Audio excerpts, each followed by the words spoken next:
Assalamualaikum warahmatullahi wabarakatuh.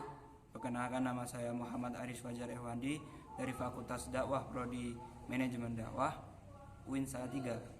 Saya membuat video untuk memenuhi tugas sejarah dakwah, dan sejarah dakwah yang saya berikan untuk tema hari ini adalah mengenai tentang sejarah dakwah Islam di Asia Selatan.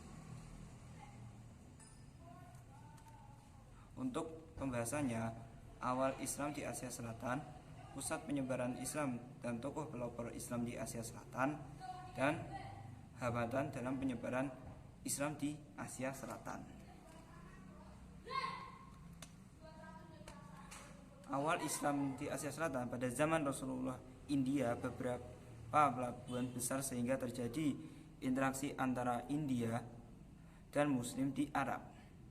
Perbandingan dan dakwah menyatu dalam satu kegiatan sehingga Raja Kadangalur dan Cerman Peruamal masuk Islam dan mengganti namanya menjadi Tajuddin.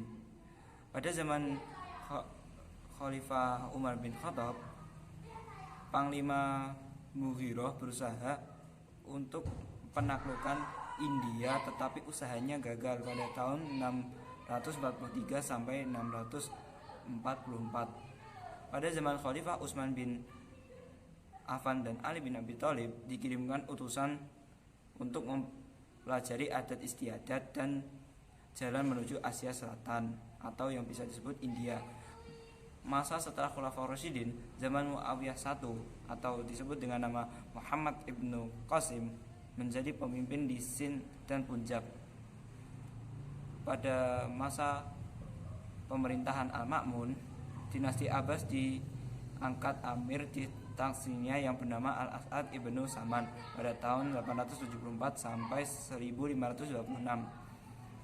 Masehi. Telah berdiri beberapa dinasti, di antaranya dinasti Saman, dinasti Ghaznawi, dan Guri, yang bisa dikatakan dari PPT di belakang saya ini, dan Kesultanan Delhi, India. Oke, bisa dilihat. Selanjutnya, pusat penyebaran Islam dan tokoh pelopor Islam di Asia Selatan, India dipimpin oleh Muhammad ibnu Qasim selama 3 tahun berkuasa, dan pada tahun 750 Masehi, India dipegang oleh dinasti Abbasiyah, tapi mengalami ketidakstabilan dan kurang dukungan dari pemerintah menyebabkan India berpindah penguasa, yaitu Mahmud Ghaza. Dan dari sini terlahir beberapa dinasti dari Saman sampai Lodi.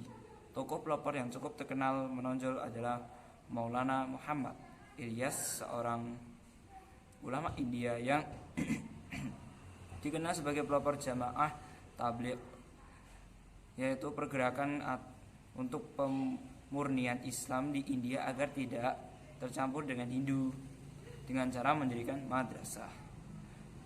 Pakistan merupakan pecahan dari India agar terhindar dari dominasi mayoritas Hindu India, dan merupakan menara yang mampu menerapkan ajaran Islam yang selaras dengan petunjuknya. Tokoh pendiri negeri Islam di Pakistan adalah Ahmad Khan, Syed Amir Ali, dan Muhammad Iqbal. Bangladesh termasuk daerah yang pernah dikuasai Muhammad ibnu Qasim, dan pada tahun 1341 Masehi melepaskan diri dari Kesultanan Delhi. Kemudian dan pada tahun 1616 Masehi, Bengal berada di bawah kekuasaan Akbar atau kerajaan Mughal. Tokoh Islam di Bengal adalah Syekh Jalal atau orang yang mengajarkan Islam di wilayah Sylhet, dan Syekh Mujibur Rahman, sang pendiri negara Bangladesh. Dan hambatan-hambatannya adalah yaitu hambatan dalam penyebaran Islam di Asia Selatan sebagai berikut.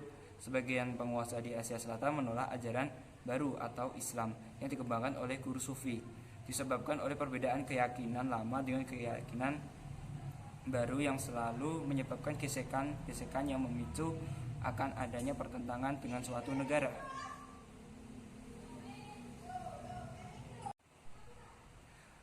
Sekian dari tadi, itulah PPT dari saya yang berjudul Sejarah Dakwah Islam di Asia Selatan. Saya Muhammad Arif Fajar Irwandi, mohon undur diri bila ada salah dan kekurangan dari PPT yang saya jelaskan tadi. Saya minta saran dan kritikannya, dan juga minta pembelajaran yang harus bisa membuat saya mengembangkan diri, karena kita sama-sama belajar dan wajar untuk manusia saling diajar oleh ilmu-ilmu yang berguna. Sekian dari saya. Wassalamualaikum warahmatullahi wabarakatuh.